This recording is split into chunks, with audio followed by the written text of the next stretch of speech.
再来看台东地上潮水艺术节，今年第10年真无共款。主办单位特别邀请到南管天后王心心所带领的乐队老师，坐竹牌啊，伫个大坡地上分销单字牌。因所穿的衫，阁是这个古装剧会出现的脏水等等的传统服装，成功来宣传这场水上音乐会。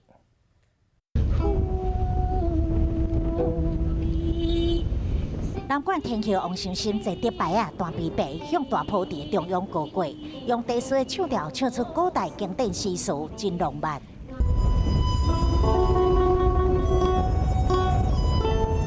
竹牌啊慢慢扩化，吹箫单琵琶唱曲，拢考袂到乐师，因曲乐风力阻碍，伫水上开音乐会。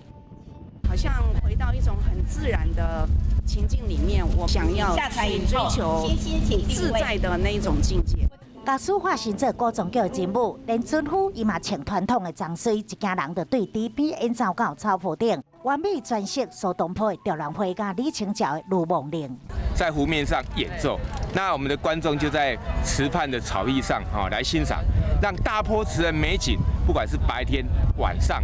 让全国的好朋友都能够认识。经过10档的地上潮水艺术节，结合地上乡早年掠起的竹牌啊文化，打造出进入创意野餐音乐节，嘛展现出地上春景的水。